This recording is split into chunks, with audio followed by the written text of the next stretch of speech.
Hello les amis, bonjour les frères, bonjour les sœurs, bonjour peuple des dieux. Alors ce soir, je voudrais partager avec vous encore un autre point. Oui, moi j'ai toujours des points à partager avec vous. Je suis assise dans mon coin et puis il y a des sujets qui me viennent en tête, il y a des points sur lesquels je me dis, bon, on va essayer d'en parler avec les autres et de voir ce qu'ils pensent aussi. Ce qui fait que aujourd'hui, je vais vous parler des enfants premiers-nés. Bon, pourquoi je suis arrivée à penser à ça?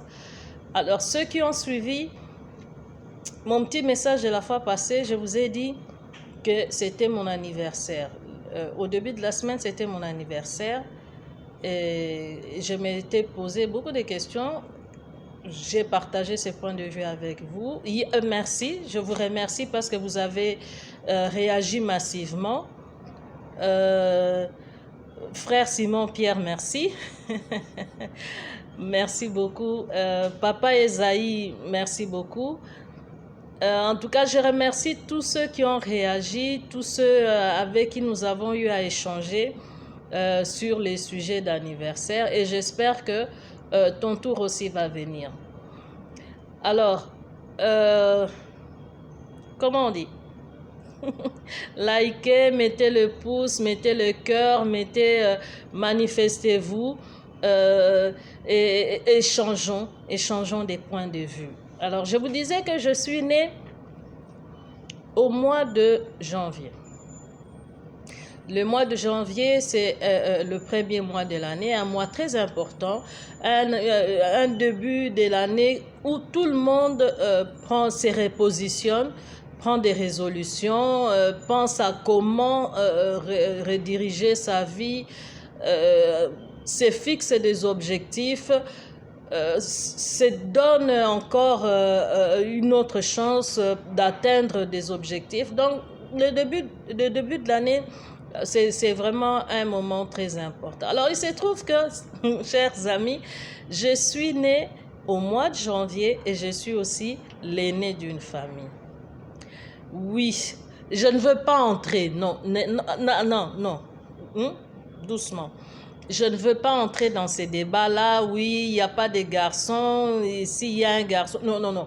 Je ne vais pas entrer dans ces débats-là d'égalité, homme-femme et tout ça et tout ça. Moi, je parle de mon vécu.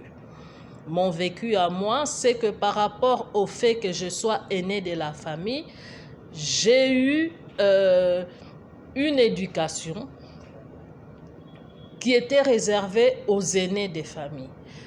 J'ai eu à avoir beaucoup de combats et ces combats-là étaient liés au fait que je sois aînée d'une famille.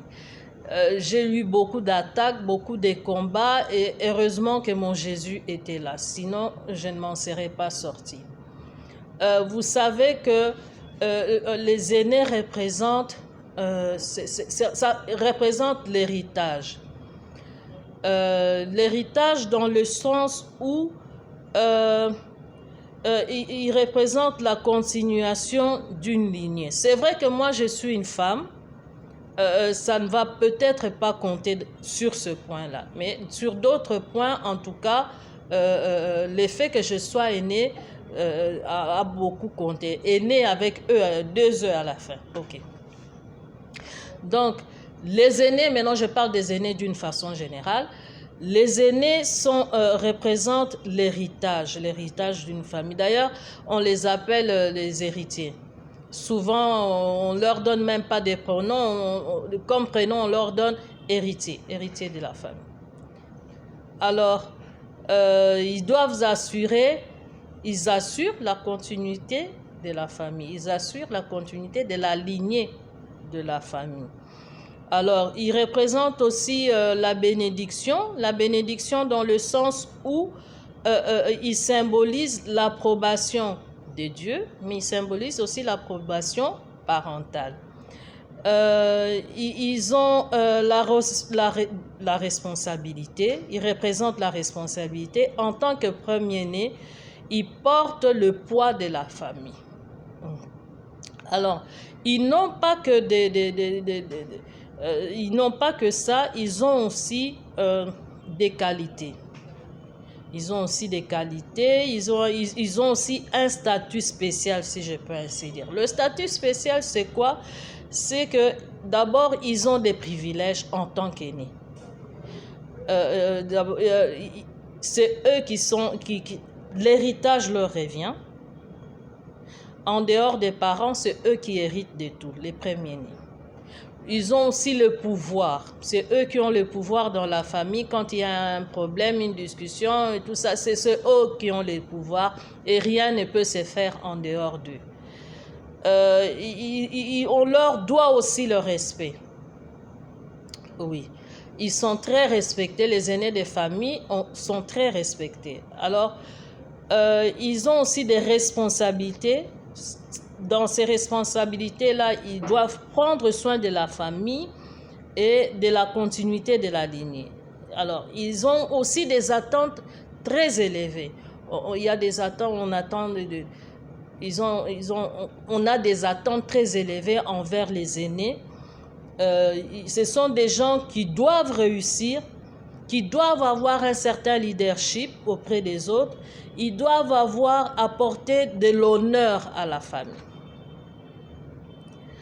Donc, les aînés sont des personnes, vous remarquerez que dans la Bible, même Dieu leur donne un statut spécial. Dieu dit qu'on réserve la part des aînés. Mais ce que j'ai remarqué aussi pour les aînés, c'est que souvent, ils sont très combattus. Ils sont très combattus et quand ils ne servent pas Dieu, en tout cas, beaucoup ne s'en sortent pas. Beaucoup ne s'en sortent pas. Ils sont souvent freinés, le diable les attaque, les diables... Et moi, j'ai remarqué que moi, dans ma vie, si je n'avais pas servi Dieu, si je n'avais pas cru, accepter le Seigneur Jésus comme Seigneur et Sauveur, en tout cas, ça aurait été la grande cata avec un grand C. Ça aurait vraiment été catastrophique. Parce que j'étais vraiment en dehors de tout. Et je comprends pourquoi les aînés doivent nécessairement servir Dieu, doivent nécessairement prier, doivent nécessairement s'attacher à Dieu. Avoir une intimité personnelle, lire la Bible, méditer la parole de Dieu. Sinon, on ne s'en sort pas parce qu'il y a beaucoup d'attentes, il y a beaucoup d'aspirations, il y a beaucoup de combats, il y a beaucoup de choses qui relèvent de notre position et qui relèvent aussi du fait qu'on soit aîné. Nous avons des responsabilités, il y a des gens qui nous suivent, il y a les petits frères, les petites sœurs qui nous suivent, que nous devons encadrer, à qui nous devons montrer la suite, la ligne. Donc, si nous ne sommes pas accrochés à Dieu, accrochés à Jésus, en tout cas, c'est la cata. C'est la cata. Alors, un autre fait sur les aînés, je voulais donner l'exemple de Ruben. Ruben a raté le droit d'aînesse parce qu'il n'a pas été assez sage. Il est monté sur la couche de son père. Mais nous avons aussi Ésaü qui a été aussi écarté du droit d'aînesse parce que il prenait les choses très importantes et les rendait viles. Les droits d'aînesse, on ne joue pas avec les droits d'aînesse. Hein? Les privilèges des aînés, ce n'est pas quelque chose à bâcler. Quand on a le pouvoir, il faut pouvoir les garder. Donc, je voudrais que... C'est un partage. Je voudrais que vous m'écriviez, que vous réagissiez, que vous me donniez aussi votre avis sur le droit d'aînesse. Tout ça est parti de mon anniversaire, mais vous verrez que j'irai encore plus loin parce que non seulement je suis née le 1er mois, janvier, non seulement je suis l'aîné de ma famille, mais il y a encore un troisième point très important. Bon, c'est un truc, nous les chrétiens, nous y attachons pas d'importance parce que nous avons notre relation personnelle avec Dieu, mais il y a un point dont on parle, c'est l'ère du Verseau. Oui, l'ère du Verseau. Et dans ma prochaine vidéo, on va essayer un peu de voir ce que c'est l'ère du Verseau. Je vous remercie beaucoup. Tapotez, likez. J'attends vos réactions avec impatience. Merci.